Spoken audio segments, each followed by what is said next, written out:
3. Hey, welcome to Rise the podcast. David Cohen back with you.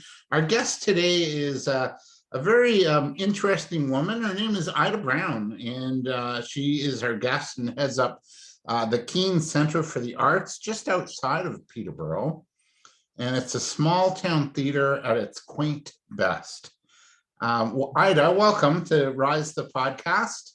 By the way, RISE stands for Rise Up, Inspire or Impact Socially Aware Entrepreneurs. And I think that kind of fits what you're doing. Okay, thank you. Right?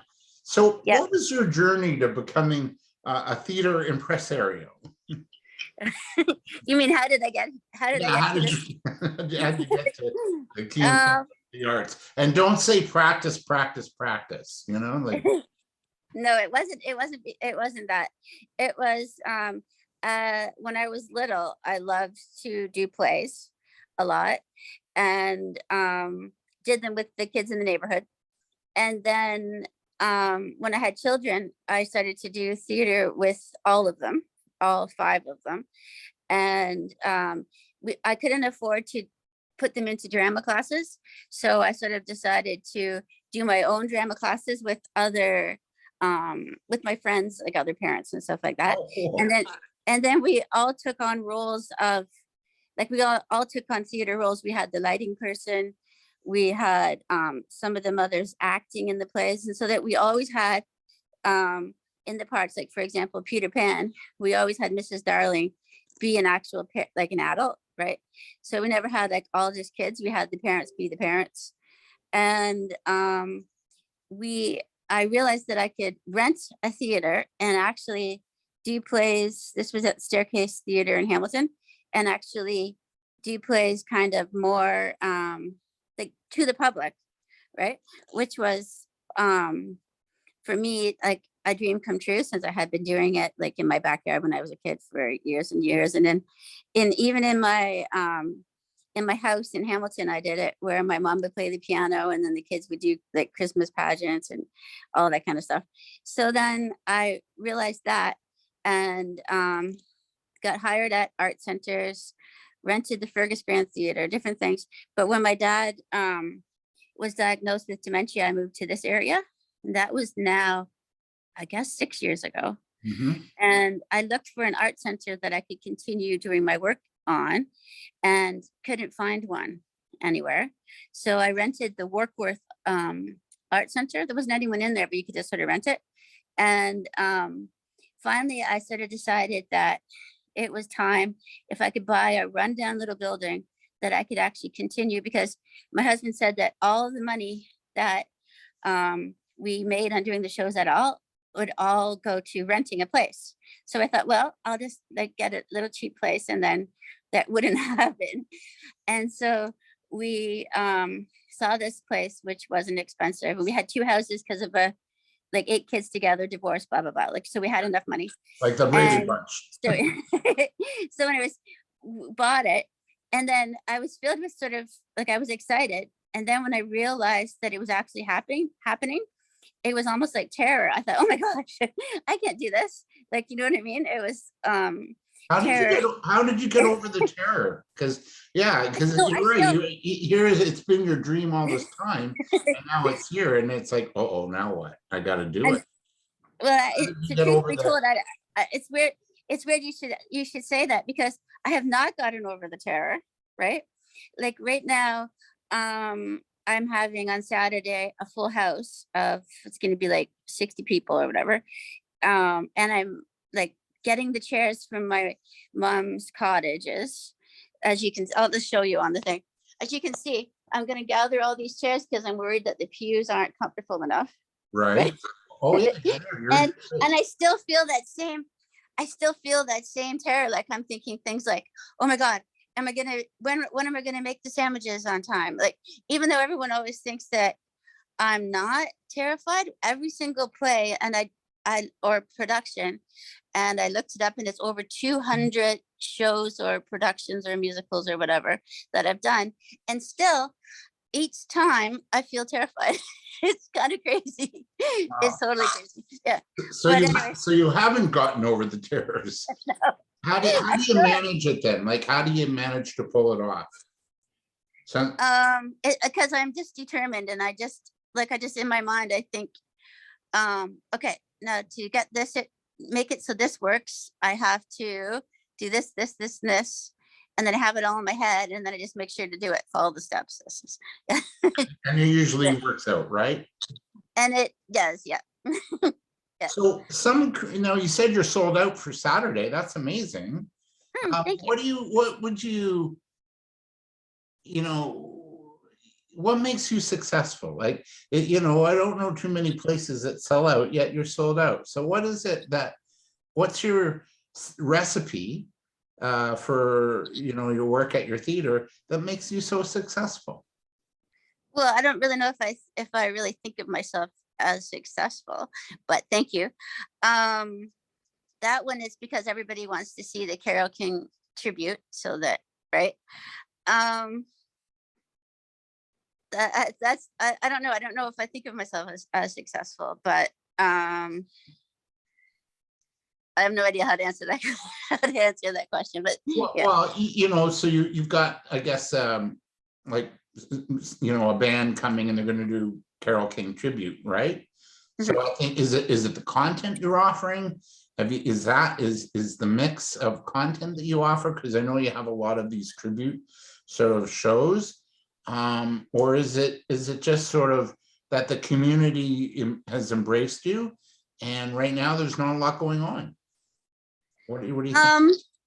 Yeah, I'm not sure. I'm actually, for the time that I have, like, I guess it's been 2 years, like we had to renovate for a year. I have been having all this music in here because the musicians really wanted to, and I had the space available, and I didn't really want to say no, because that's what a theater does, right? So I said yes, but coming up in September, I'm going to go back to doing what I did before, what I was talking to you about the doing the theater for parents and children and stuff like that, Oh, beautiful. which I did before, which I did before we had the venue. I just always did like about two productions a year. Like I would adapt it, and then direct it, and then produce it, right? And that's what I always did. And so starting in September, I'm going to go back to doing what I'm really good at, which is like directing theater. But has been a total and complete learning experience for me to do all these bands and all that kind of stuff, because I went in completely not knowing anything at all, and now I know a lot more. So it's been a learning experience, and it's not as though I'm going to be totally moving away from music, because all of the musicals that I adapt are all set to music. For example, the one that I'm doing soon is Lord of the Flies, and it's set to the music of Pink Floyd. Oh, wow. So yeah. So, and that one was kind of magical, the way that it all flowed together. So that each week, when the kids were smaller, each week I would adapt a part of the play, obviously taking out the part where Piggy died. And then I would choose a song from Pink Floyd, The Wall, that would go with it. And it would like the songs would magically fit in. For example, when Piggy says, I wish my auntie was here, and there's a part in the book where it says, I wish so and so was here, then it goes into the Pink Floyd song, I Wish You Were Here. Oh my God. Like, and it would just, and then, but the weird thing is that it just keeps on, it just kept on happening. So each week I would just do it in my messy handwriting, adapt it out, and this girl helped me type it. And then we choose a song. And it has made it so that now I've done the production in the Norwood Town Hall, Fergus Grand Theatre, Hamilton Staircase Cafe Theater, and now I'm going to do it in my own little place for the first time in June. So that is extremely exciting to me, because it's something that all, like, my kids have sort of grown up with, all being in the different parts, and now I'm sort of like letting other kids enjoy it.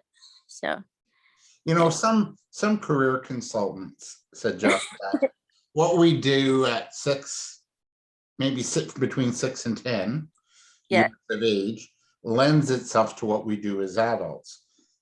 So you put on shows at home for friends and family. So is this really where your passion began to do this kind of work? Because it's almost like you were born to do this. Well, it's almost like this is why I think I feel nervous, because it's almost like I'm doing what I used to do when I was a kid. Yeah. And I'm trying to like, it's almost like I'm trying to pretend that I'm actually like doing it as an actual person. Like it never ever really feels like, it still feels like I'm just pretending. You know what I mean? Yeah. Like I'll give you an example. Like right now, I feel so enthused because I just decided that, see our little bar over there? Yeah. I just decided we need, like, when the kids do the Lord of the Flies, they go backstage back over there, but they also need like a backstage at the back that they can go into. Yeah. And so I just thought to myself, I should move that bar so that we can turn that and put it over there, so we could turn it into a backstage for them. And so also I would only need one person on to do the bar in the kitchen over there. And this is like all of a sudden my decision. And but it's sort of totally crazy because it means we're gonna have to move everything all around again. But just to be able to act upon your ideas that you have is just like so wonderful, right? Yeah. Like all of a sudden, yeah.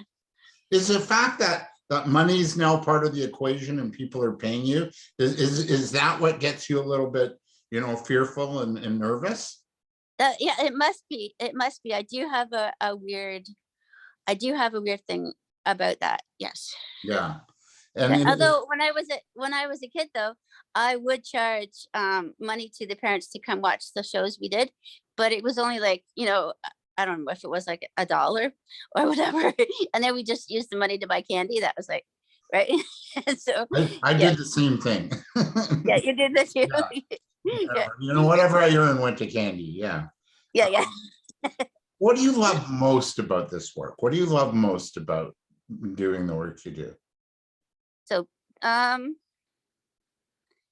think it's the turning, like it seems so impossible. The kids are all running around, and you have in your mind how it's supposed to be, and it just seems so totally impossible. But then I just keep on working at it until I create something beautiful on the stage. I think the moment of, but it's almost disappointing though. Once I get it so that my job is done, then I'm like, oh, what is the word for that? The challenge. It's the challenge of somehow making something beautiful on the stage. I love it. Wow. I love that. In terms of, your work, with the Keene Centre for the Arts and the work you've been doing your whole life in theater, who inspired you growing up? And also who do you draw on for inspiration now in the work you do? So growing up, it was my mother. She took me to see plays at Stratford and Niagara-on-the-Lake and all that. And all, like, so I saw lots and lots of plays because of her. And then after, like, now, who inspires me to keep going on it, I guess, well, the kids were growing up, so my youngest is 14. I guess it was the kids, but I never wanted to be like a theater mom, because I never wanted to just like have it so that my kids were starring on the stage. So I always made it so that in every play there would always be more than one main part. And it got so insane that at one point I had, like, for The Sound of Music, I had 3 sets of Von Trapp children. And so then I was at the Keene Centre for the Arts. So I had to somehow practice them all at the same time. So I lined them up 7 and another 7 and another 7, and then had them all do whatever it was that I was wanting them to do all at the same time, because I wanted to make sure that all the kids could have that feeling of being a star. And I think that's what happened to me when the musicians called me and then they wanted to do their thing on the stage, I could never say no. So that I was doing so many shows at the Rosemead Fair, it was crazy. Like we did like one or two on Friday, and then two or three on Saturday. So, but when the musicians called and said they wanted to be on the stage, they were like little kids to me, even though I know they're like obviously not really like little kids, but I felt that same feeling, like I knew they wanted to. And so I couldn't say no, and almost it became almost crazy, the amount of shows, live music shows that I did. But yeah, You I mentioned don't know. you mentioned your I think kids. everyone else. You What? mentioned your own kids. Are Yeah. they like you? Are they really, have they bought in, and is theater now in their blood as well? Well, so it's all different. So my eldest, who used to jump onto coffee tables and sing, right? And so that's how I got the idea. Oh wow, I could keep on doing plays, like, right? She has been like, she played in she played her guitar with her band in our second adaptation of Lord of the Flies. And she has been like the person who was at the side doing the guitar for a whole bunch of plays. And before that, she was like always in all the plays. And then she's made it all the way up to being the musical director in the plays. Hmm. And for this one, the one that we're doing this time, she's gonna arrive for the first time to start practicing with the band, and so it feels like, yes, the band is here. You know what I mean? Because obviously we need a band to do Yeah. this, because she's been part of it since she was 3 years old. Wow. Yeah. And then my next born, he is really, really, really good at acting, but he hasn't like continued it, but he probably will someday. And then the twins, one of the twins, he is actually going to be playing his guitar. He knows how to finger pick. He's going to be the sole guitarist in the Glass Menagerie when I do it next year. Oh my. And my daughter's going to be, even though, well, I really want her to be like, and then I would have more than like the girl in the Glass Menagerie too. And You're pretty ambitious with all of this. and I'm wondering if I might even act in it, but I'm not sure, because like, as you can see from this Zoom meeting, I actually feel kind of shy. But the one thing that I think that I should do someday is get over my shyness after, like, I have made so many people so that they have been onto the stage. Like, I have helped so many shy people, but then I never do it. It's interesting. And then my youngest, he is working through shyness himself, and he hopefully will be in Lord of the Flies this June. season. Yeah. Yeah. How's the community responded to your theater? How's the community been? Well, they like the community, meaning all of the community, or just Keene? Just Keene, I guess. Yeah. Well, they all, the first show that I did here was the How the Grinch Stole Christmas. Oh wow. And I did it even before this place was renovated. So I actually had to rent space at the church, at the United Church that's near here, to do it. And all the community responded really well to that one, right? And then I did Alice in Wonderland at the actual theater. That was the first one here, the first and only, actually, because of COVID. And the communities really, really responded well to that. The actually live music that I've had, sometimes they respond. Like, I did a fundraiser for one of the community members who had to be in a wheelchair. I had lots come out for that. But the live music has been very difficult at sometimes. Sometimes it has been very difficult. It was kind of like I rented the Lions Den because there was a person who complained about me having a liquor license across the street. And so then I rented a Lions Den to have a show. And it was like, 5 people were there. And then Albert, my mom's boyfriend, was dancing with a chair, like in a cute way. But there has been many Charlie Brown shows, but also many, like, I figured out, like, sometimes there's like tons of people and sometimes hardly any. But I have been like screaming in the dark trying to get people to come. I call it screaming in the dark, because I'd be on my phone, and I actually am on my phone advertising 8 hours a day. So much so my husband is like, I have to sort of hide my phone under my pillow, because he's like thinking I'm on my phone too much. And I actually even have like a weird thing on my, because I only do it with one thumb on my phone. So I actually have a weird thing from being on social media so much to try to get people to come to the show, as I call it. I have a weird thing on my wrist from from doing it. So I have like, you know how you have to say, you have to ask yourself how much you've tried, like how hard you've tried, that you tried your best, right? I totally have. I totally have tried my very, very, very best. And so yeah. So when I was like, and then I was slandered recently in like 5 different newspapers because of the whole COVID thing. And that like really, really, really hurt me, like a lot. But um I'm through it now. Yeah, and that was because you had an event, right? During the lockdown or something like that, or I had an event, and they were all in the same bubble. And I had like before that, I had a 100-year-old birthday event for a woman who was trying to celebrate her mom's 100-year-old birthday. And I took a picture of them all on the stage, and she had all her family here. She was like 50 people here, and none of them wore masks. And then I took a picture of them, and then everybody, our photographer, like made took a picture of them too, and everyone complimented it and said what a wonderful event it was, like online. But then when I had this event for fewer people than that, who didn't believe in masks, and they were in the same thing. Somehow it said in the newspaper that I was like trying to like hurt people, but I wasn't trying to hurt people. They were in there, they were being exposed to their, you know what I mean? They were exposed to each other anyways, because they were in the same bubble. Anyways, I thought it was upsetting, but it's over now. so that dovetails into my next question, and shifting gears here a little. We all know what's happened since March 2020, 2 years ago.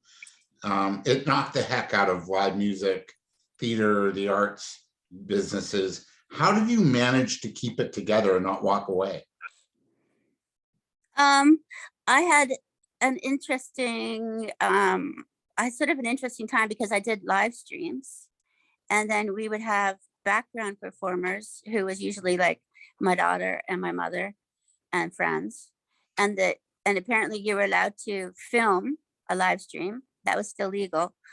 And you could have background performers, and the background performers would come and they dance, and they sort of bring up the energy for the person on the stage, which is what I was trying to say about that event that happened. That was that same sort of thing. And I had been doing this whole background performer thing, and then I would like just tape it with my, not tape it, but take the video with my phone, and then bring up kind of to make things fun. So then, you know, we still had, my mom was still able to dance, and the musician was still on the stage, and then I would share it, and then people at home would be able to, if they wanted to, watch it. And it was sort of an interesting little thing that I did. And then the other one interesting one that I did though was, because it became really strong with all their, and I did try to follow all of their things. I even had this huge piece of plexiglass on the stage, so it's like on the whole, that side of the stage there. Yeah. And so the whole thing was covered, so it was like a TV set. It was totally like, it looked kind of like a TV, like. Oh, but anyways, this one time what I did is I had a band upstairs, and then we made it so that it was streamed to like it's not over there, it was to a screen downstairs, so that the people were all down here eating and drinking, watching the band that was upstairs stream down to the screen on the stage, right? And so that one was really interesting. And so that the band upstairs playing, who weren't supposed to be exposed to the people down here who were all socially distanced, they could hear the clapping through the ceiling of the theater. So it was very weird and interesting, but that was following all the guidelines. And so that's the only reason why I decided to do them at the fair, because of COVID, not because I all of a sudden wanted to be this music person that did live music. It's only because we couldn't have shows here inside anymore. So I said, oh, we can't have shows inside. I'll have these little tiny shows outside and still keep going. And then people will hear about it and know about me a little more. Wow. And it was just purely because of we weren't allowed to inside. So I decided to do it outside. And my whole reason for wanting to do like the shows was because I was kind of, my mom had said something about how there was no place to dance anymore, right? Yeah. And I thought the idea of having dances would be so wonderful, right? So that's what I was trying to have, dances like they used to, where the husband and wife Yeah. do the slow dancing thing. Yeah, like that's what I was trying to do. So yeah. Wow. So what did, in the past 2 years, you've been really like resourceful, and you've adapted, and you've added new types of performing, like music and everything. What have you learned about yourself in these past 2 years? What traits did you uncover that you didn't know you had? That's an interesting question.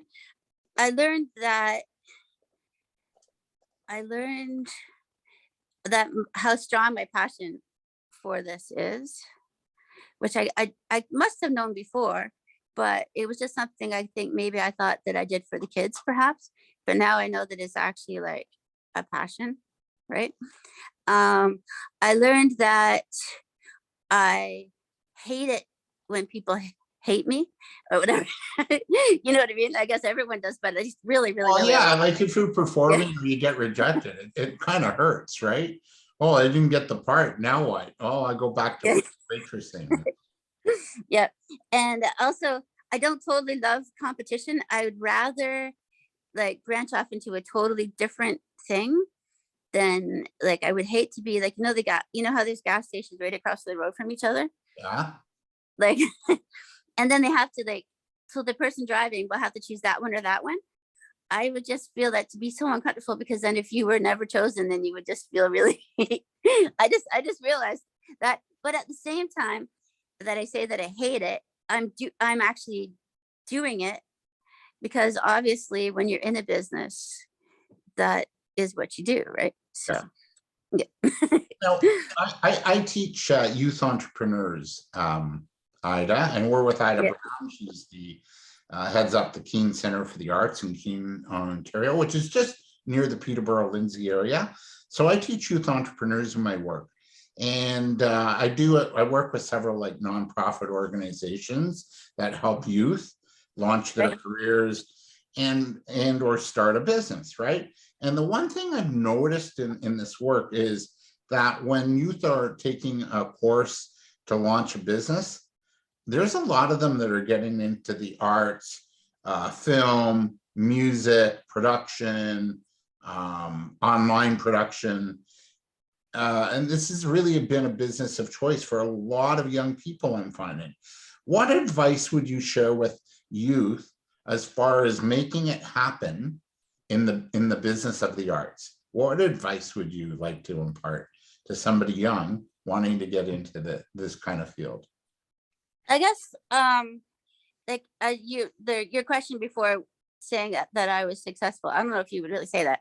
However, if the kids, the youth would like to be successful, then definitely realize this thing that I have heard before too, is that you have to realize that it's not going to happen instantly, and that you have to work at it pretty well constantly for 2 or 3 years in order for it to happen. And it needs to be so that all of your heart has to be in it. So as long as all their heart is in it and they work at it constantly, and don't expect it to happen like once a year goes by and then you're still, for example, having no one come or whatever, then you need to realize that you need to keep going for another year. And then if you have to keep going for another year, right, you have to, I would say perseverance would be the main the main Yeah. takeaway.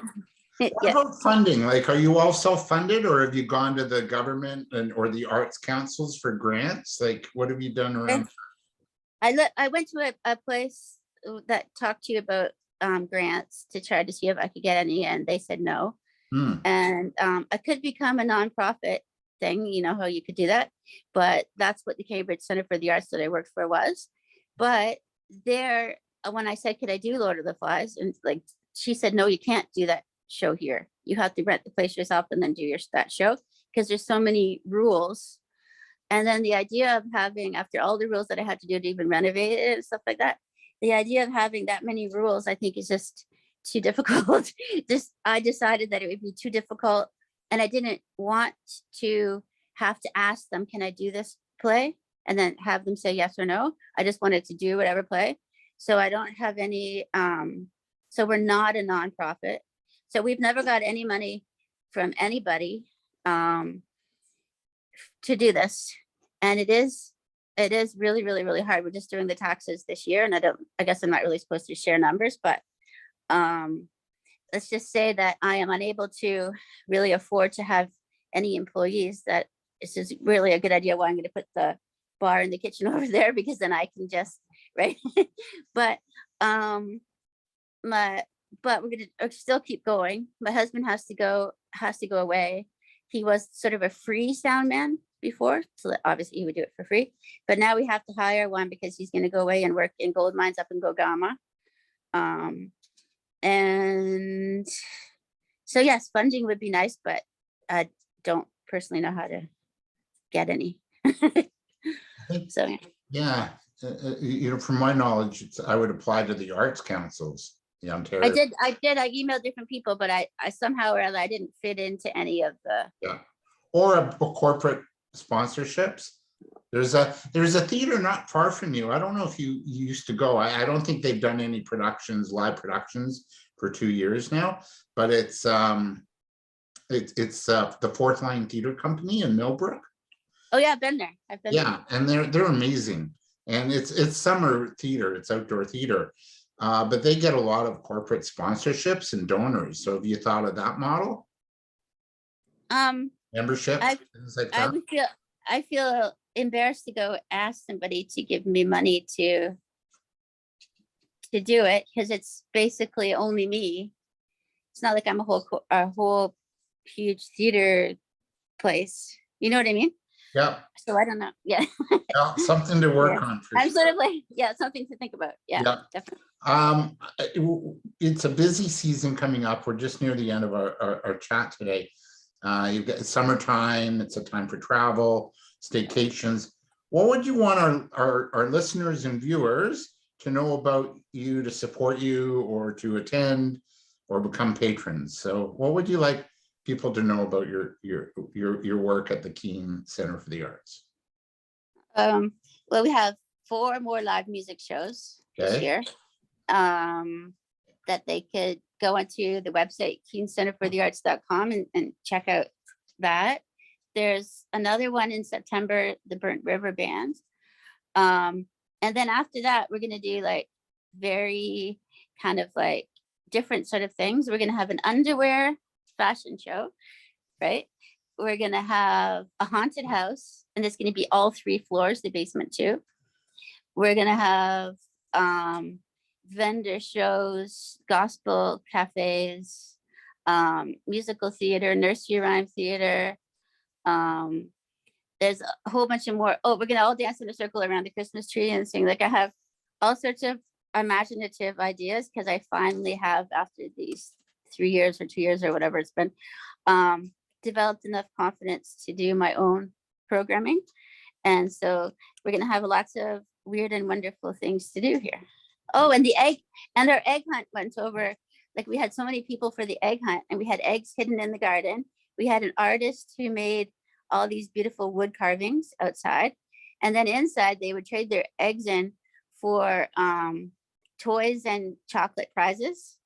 And we had coffee for the parents and places to dress up into. And we had like tons and tons of animal costumes, because upstairs here, people can come, and the whole upstairs is basically a dressing room.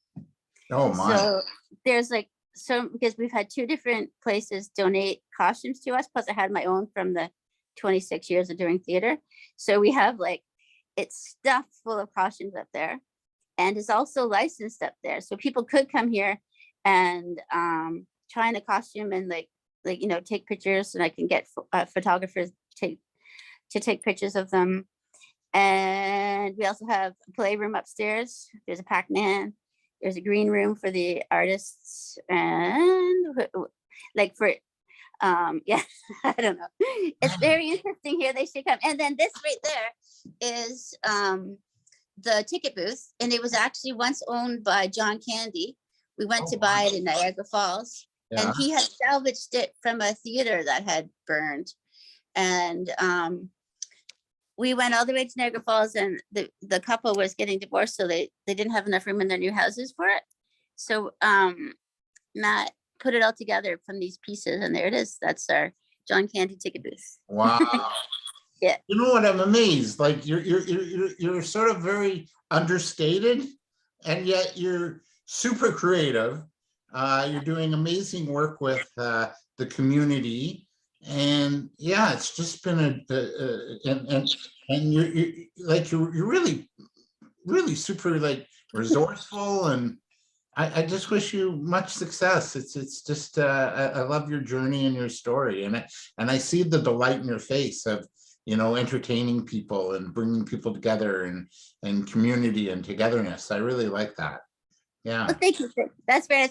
I over recently I learned that I love to write, and so my new sort of thing that's on the back burner is that I want to have somehow take my writing and turn them into a play. They adapt my own writings into a play someday.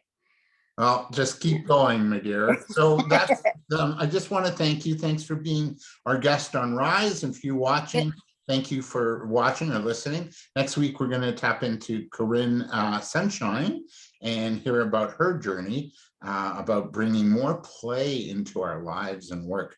Again, Ida, as we wrap, where do we reach you? Well, oh, you mean my telephone number? Well, that or your website.